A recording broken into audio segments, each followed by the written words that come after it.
자업자 TV 시청자 여러분 안녕하십니까. 2019년 7월 31일 오전 9시입니다.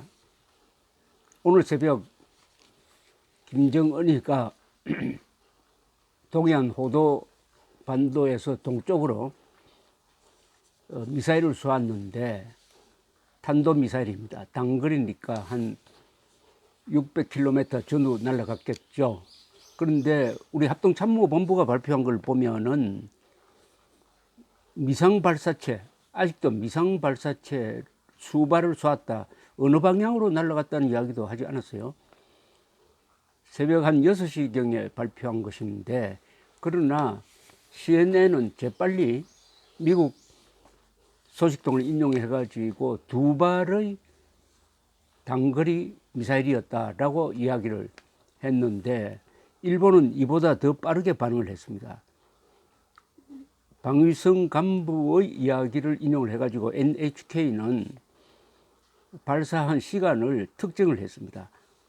오늘 새벽 5시 경이었다. 5시 경이었다. 복수의 발사체가 북한의 동쪽으로 날아갔다. 라면서 일본의 직접적 영향은 없다. 일본 영해라든지 배타적 경제 수역에 떨어지지 않았다.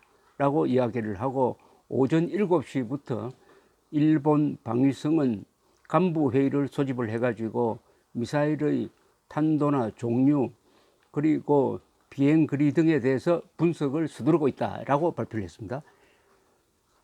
방위성이 새벽 7시부터 회의를 소집을 했답니다.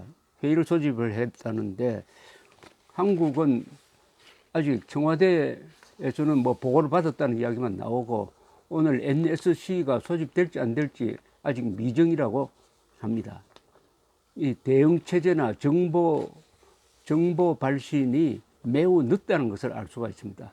그러니까 한국 발표보다는 NHK나 CNN, ABC를 검색을 해야 더 확실한 정보를 얻을 수 있게 되었으니까 태영호 공사가 이야기한 대로 대한민국이 이런 위기 상황에 대응 매뉴얼이 있느냐 하는 게 의심스럽습니다. 이 군대가 매뉴얼이 없으면 그건 군대도 아니죠. 군대는 어떤 도발이 오면은 즉각적으로 대응하는 그런 행동 계획이 미리 다 있어야 됩니다. 그래서 자동적으로 대응해야 됩니다. 자동적으로. 더구나 미사일 또는 비행기가 동원되는 이 공격은 시간이 없어요. 시간과 다투는 것입니다. 제대로 된 나라 같으면은 오늘 사이렌을 울렸어야 됩니다. 사이렌을 울렸어야 돼요. 그런데 국민 여러분, 지금 거기에 핵폭탄이 달려 있었다고 한다면 또 동쪽으로 날아가지 않고 남쪽으로 날아왔다고 하면은 여러분 어떻게 행동하게 되어 있습니까? 어디로 피하라는 정보를 갖고 계십니까? 이럴 경우에 어디로 피하라는 안내를 받은 적이 있습니까? 없죠.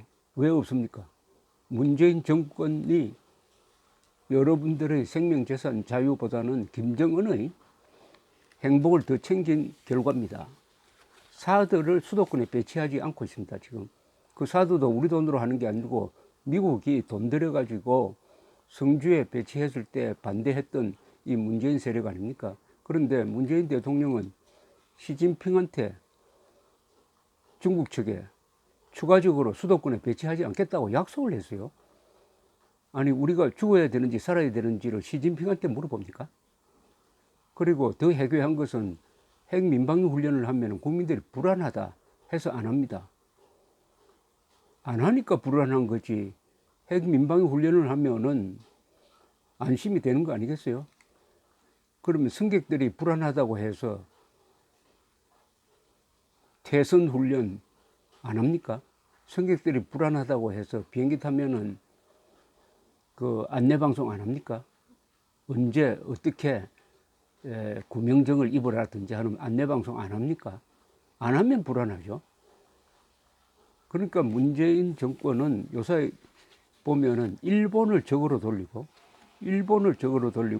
김정은을 친구로 보는 이 동맹국과 친구를 바꿔치기 하려고 하다가 지금 이렇게 사단을 불렀다. 라고 볼 수가 있습니다. 왜 이렇게 아베 수상이 문재인 대통령 코너로 뭡니까? 왜 이렇게 김정은이 지금 문재인 대통령을 공개적으로 모욕 주는 발언을 왜 합니까? 그 원인은 딱 하나입니다. 한미 동맹의 틈이 벌어진 겁니다.